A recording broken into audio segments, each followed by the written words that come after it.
నమస్తే అండి. నేను మీ భవానీ కుసుమని. నేను బాగున్నాను. మీరు బాగున్నారనుకుంటున్నాను. అందరం బాగుండాలని ఆ భగవంతుడిని వేడుకుంటున్నాను. ఈరోజు ఒక చిన్న రెసిపీతో మీ ముందుకొచ్చానండి.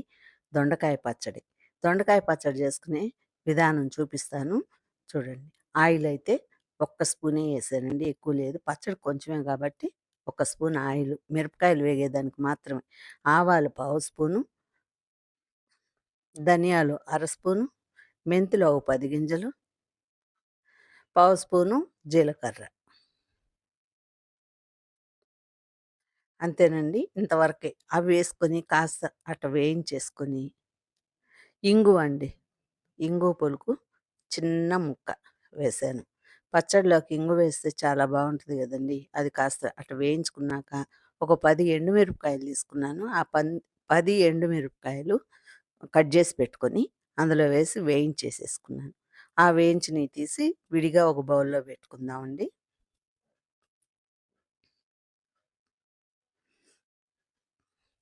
ఇక నేనైతే ఒక 50 గ్రామ్స్ తీసుకున్నానండి దొండకాయలు. అంటే ఒక 10, 12 కాయలుంటాయి. అవి సన్నగా కట్ జేసి పెట్టుకున్నాను. ఆయిలయితే కాస్త వేసుకున్నానండి. అవి బాగా డీప్ ఫ్రై అయ్యే దానికోసంగా. అంటే ఎక్కువ వేగకుండా పచ్చి వాసన పోయేదాకా మాత్రమే వేయించుకుందామండి. ఇప్పుడు ఇవాళ రేపు పచ్చివి కూరగాయలు తినకూడదు అని అంటున్నారు గదండీ!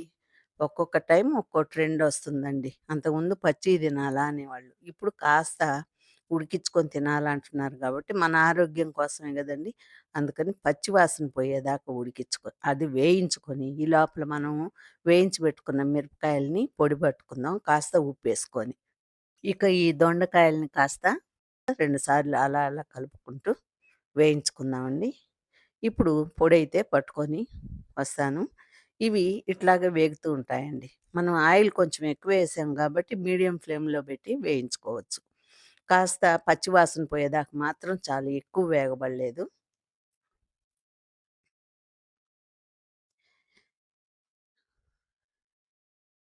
ఈ పచ్చడి మనకి టేస్ట్‌కి చింతపండు చూడండి దానికి తగ్గట్టుగా. అంటే ఏ పచ్చడిలైనా మనం కాస్త చింతపండేయడం అలవాటు కదండీ! ఆంధ్ర వాళ్ళు అంటేనే కాస్త చింతపండెయ్యాలి.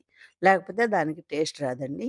ఇప్పుడు ఆ చింతపండు గూడా ఒక్క గింజంతే ఏశాను. ఎక్కువ లేదు గదా! మనకు క్వాంటిటీ తక్కువ గాబట్టి అంతవరకే వేయాలి. ఇక ఆయిలంతా అట్లాగే ఉంది గదండీ మనకి. ఈ ఆయిల్‌ని కాస్త తీసేద్దాం మనం. పోపు బెట్టుకుందామండి. ఈ ఆయిల్‌ని తీసి పెట్టేసుకొని, ఒక్క స్పూన్ ఆయిల్‌లో పోపు బెట్టుకుందాం. ఎందుకంటే, దొండకాయలు అన్నీ వేయించుకున్నాం గదండీ ఆయిల్‌లోనే. కాకపోతే ఆయిల్ ఎక్కువ అవసరం లేదండి దీనికి. నిలవ పచ్చళ్ళకి మాత్రం ఆయిల్ ఎక్కువేసుకుంటాం. డైలీ చేసుకునే పచ్చళ్ళకి అంత ఎక్కువ ఆయిల్ అవసరం లేదని నా ఉద్దేశం. మీరు ఎక్కువేసుకోవాలనుకుంటే ఏసుకోవచ్చు. అది మీ ఇష్టం అండి. ఇప్పుడైతే ఆవాలు, జీలకర్ర మాత్రం పావు, పావు స్పూనేశాను. ఆహ్, మినపప్పు, పచ్చిశనగపప్పు ఒక స్పూనేశాను.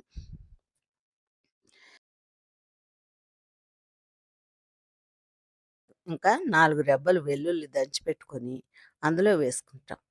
ఇక ఈ పోపులో చిటికెడు మెంతి పొడి గూడా ఏశానండి. ఇక ఫైనల్‌గా ఒక రెమ్మ కరేపాకు, ఒక మిరపకాయి తుంచి అందులో ఏసేసుకొని కలిపేసుకుందామండి. పోపు రెడీ అయిపోయింది. ఇక మనం ఈ పొడి మిక్సీ పట్టుకుందామండి.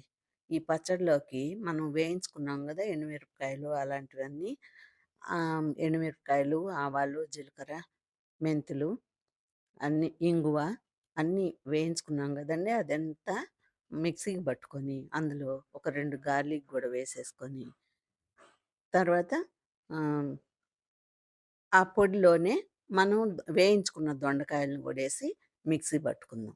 ఇప్పుడైతే పోపు అయిపోయిందండి. ఇంకా మిక్సీ ఇది మనం గ్యాస్ ఆపేసుకోవచ్చు.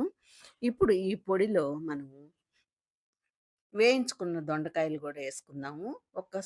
హాఫ్ స్పూను పసుపు గూడేసాను కలర్‌కి.